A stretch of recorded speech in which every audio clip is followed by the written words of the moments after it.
Pauline, je veux bien qu'on ait des débats ensemble, mais quand on vous interrompt, faut que vous arrêtiez de parler. Enfin, vous vous rendez compte les arguments que vous donnez? Mais faut apprendre aux gosses de 18 ans à prendre des notes. Bah oui.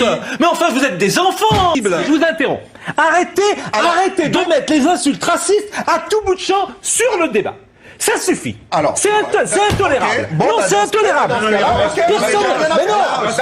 Mais personne ne. Mais pourquoi vous partez? On me dit pourquoi tu critiques CNews? Bah justement pour ça. Ce n'est pas de la faute de Pascal Praud si les politiques de gauche ne veulent pas venir. Bah si, justement c'est de sa faute. Regardez, tout est là. Toute cette machination orchestrée par ce personnage. Et après il ose se faire passer pour une victime. Oui, pourquoi Arcom vient nous tirer les bretelles? Bah voilà la preuve. Allez, je vous en remets une dose si vous savez pas, c'est compris. Alors, Caroline Mécari, mais c'est insupportable enfin votre attitude.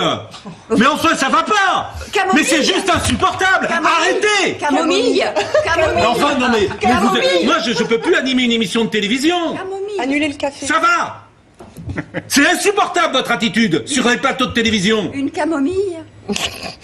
On ne peut pas s'écouter, on ne peut pas faire un débat serein. Dès que vous êtes là, on ne peut pas faire un débat serein. Regardez-vous. Alors faut plus venir. Camomille. Voilà, j'espère que ça vous rafraîchit un peu la mémoire. Avez-vous vu une autre chaîne autant humilier, rabaisser, insulter des partisans du RN comme ils le font avec celui de gauche? Moi non. Quoique eux le méritent pour volonté de scinder le pays en deux. Ne me parlez pas non plus de montage malhonnête. Tout est sur YouTube. Pas besoin de procédés diffamatoires pour exposer ses pantins. Mais enfin, on est où pour avoir un journaliste qui doit normalement servir de médiateur entre ses intervenants, prendre autant parti de certains majoritairement de droite et gueuler, humilier ses invités de gauche? Tu es journaliste et tu dois agir en tant que tel. C'est-à-dire poser sa question et délaisser sa carte d'inspecteur. On se croirait littéralement dans un commissariat de police. On passe un interrogatoire. Bon, ça sera tout pour moi. Je vous laisse débattre en commentaire. Dans le respect, je précise.